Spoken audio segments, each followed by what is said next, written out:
We have the 9-8 Philadelphia Eagles taking on the 13-4 Tampa Bay Buccaneers. This game is going to kick off 1 p.m. Eastern Time this Sunday on Fox. The Buccaneers enter this game as a 9-point favorite. Now, every year there are always teams that enter the playoffs that weren't there last year, that were either not really good or at the bottom of their division. And then when they get into the playoffs, we say, okay, how good is this team really? And, what is their identity? When you look at the Philadelphia Eagles, there weren't a lot of high expectations from people in the national media and the Philadelphia Eagles fans going into this year, okay? If you would have told a Philadelphia Eagles fan that they were going to make it to the playoffs this year, a lot of them probably would have looked at you as being your casual, overly optimistic fan. But if you were to tell, somebody who really likes watching the NFL and a diehard NFL fan like me that Philadelphia was going to make the playoffs, I would have been bold and say, put your money where your mouth is. How much you want to bet Philadelphia doesn't make it to the playoffs? Then you tell me a big amount, we shake on it. I think it's an easy come up, and then next thing you know, the Philadelphia Eagles shock us all, and now they are in the situation that they're in the playoffs. And a lot of people probably feel like the Philadelphia Eagles right now as a franchise, their overall mood right now in the building probably is, we're just happy to be here. Which, they probably are. I don't really think too many in the organization expected Philadelphia to have so much success right away. But now, how do you plan on trying to win the Super Bowl? And that goes to what Philadelphia is. They have a pretty solid defense. I really feel like Darius Slay has been one of the more underrated and more of the underappreciated players on the defensive side of the football this year. You look at what he's done in coverage, he's been really good. He's forced turnovers. He had a couple of, returns for touchdowns, rather that be interceptions, pick sixes, or fumble recoveries for touchdowns.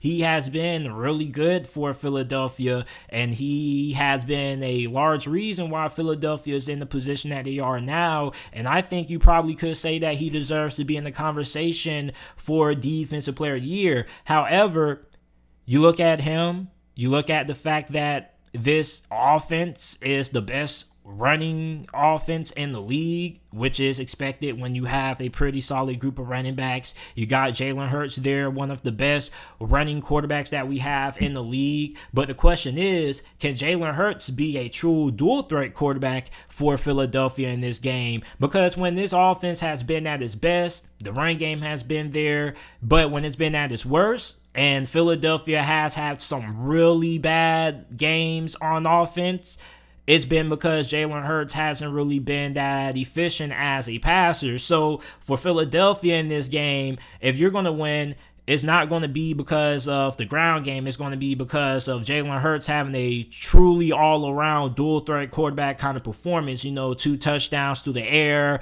2, maybe 1 on the ground, and probably 100 rushing yards, and probably 250 to maybe 300 some odd passing yards, because Tampa Bay has one of the best run defenses in the league. They're third in the NFL in rushing yards per game allowed. And over the last couple of seasons, Tampa Bay hasn't really been the easiest team to have that much success running the football against. And even when you go back to their last matchup, when the Eagles went down to Tampa Bay in week 6 and lost 28-22, that was a really close game. I feel like if Jalen Hurts would have, kind of had a little bit more success on a couple of throws downfield, that could have been a difference between the Buccaneers winning and losing that game. And on top of that, you got to also look into the fact that we know that Tampa Bay is the more talented team than Philadelphia. But however, anytime that you have a game that kind of looks like it's a mismatch from a competitive standpoint, at least talent-wise,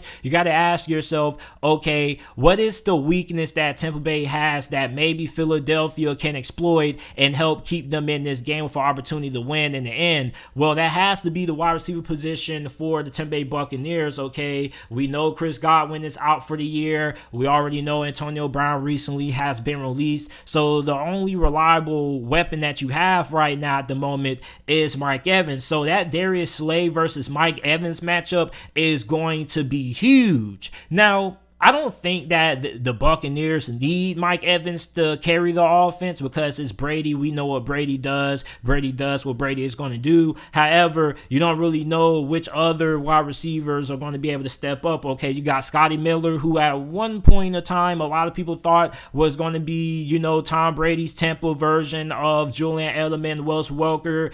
You got Brashard Perryman, Tyler Johnson. You also got to look at the tight ends that they have. You got Gronk. You're going to have O.J. Howard, Cameron Brate there. So you're going to try to get your tight ends more involved in the passing game. So I think that with Philadelphia secondary, I think that this is a perfect opportunity that you can go in there and kind of slow down those wide receivers. And if Darius Slay can hold up, I think your secondary has a really good chance of being able to force coverage sacks, because when you're playing against Tom Brady, one thing that you are going to be good at is the fact that when it comes to getting him on the ground, it's not going to take that much work as long as you're able to get consistent pressure, because he's not the most mobile guy. He is really effective when it comes to maneuvering inside the pocket, footwork-wise and whatnot. But once the play breaks down with Tom Brady, the play is over. You get what I'm saying? There's not really too much he can do when it comes to extending and whatnot. He may be able to step up and buy him, another second or 0.2 of a second longer. But overall, if the play's over with Tom Brady, the play most likely is over. So if you can get coverage sacks and Darius Slay does a really good job against Mike Evans, then there's an opportunity that these other wide receivers kind of could get befunneled, and you could end up getting some coverage sacks on Tom Brady. And that's always something that everybody says you have to be able to do when you're facing the Buccaneers or you're facing Tom Brady. You got to get consistent pressure on them. I know it sounds a little bit cliche, but that's what has to be done if you are Philadelphia. But I definitely feel like the fact that the Buccaneers are kind of, thin at wide receiver when it comes to talent, that also is something that could vote in the favor of the Philadelphia Eagles. Now, offensively, you're going to have to get some throws downfield. Your offensive line isn't bad, but at the same time, it really just depends on if Jalen Hurts can get into a rhythm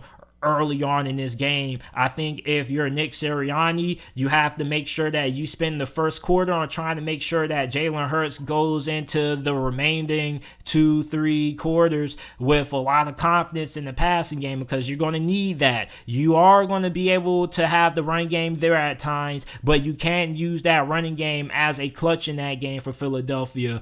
That run game isn't going to be the anchor. What is going to have to be the anchor for you is that you're going to have to be comfortable throwing the football maybe 30 to 35 times with Jalen Hurts. Is Jalen Hurts going to be able to win you a game when he's being asked to throw the ball 35, maybe 40 times in the game? We don't know, but we're really going to get the answer to that question quickly in this game. So the team I'm going to take to win this game, I'm going to take the Tampa Bay Buccaneers. I know Tampa Bay isn't really all that great at wide receiver right now.